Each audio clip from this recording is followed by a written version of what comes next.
I'm back on my tile saw project. I've done some research, tried doing this tile face down, face up, going slow, getting more water, less water, new blade.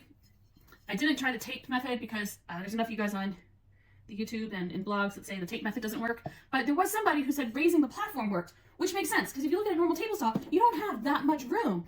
We got one person on YouTube who said that in the comments. No videos on it, so we're going to be creative and do it ourselves. If you guys have a better way than what I'm doing, by all means. But this happened to be the plywood that happens to be laying around, so I just didn't know which way to cut it, so I brought it in because I'm not in my garage, I'm in my kitchen.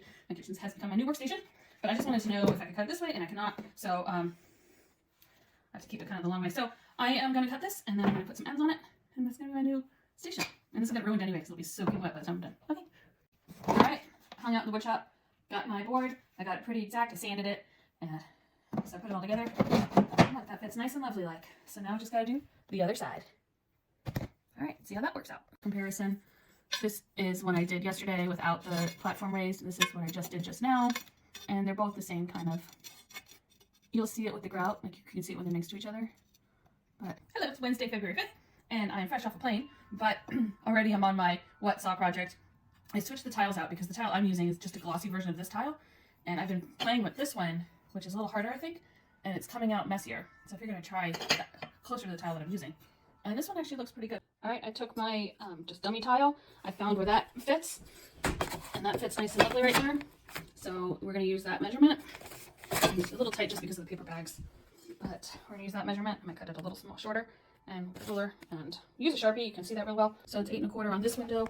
You come over here, and it's 8 1/4 over here, and same thing. Oh no, look, that's 8 1/2. So your tiles have to change based on that size. How annoying. We're going. It's official.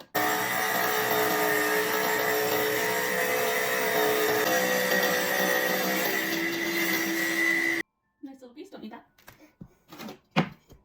Alright. This is for the 8 centimeter piece that goes under the kitchen window. And I'll just have to measure it as I go because at one point in the center it goes to 8 1/2.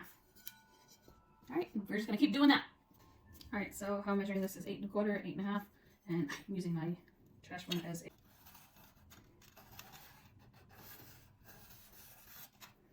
Alright, here's my line. Okay, here we go again.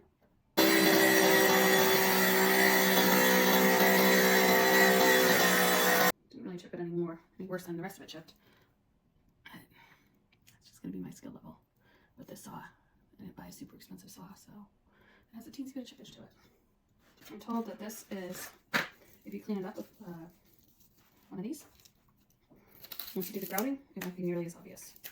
So we're going to try. I hope this is the right thing.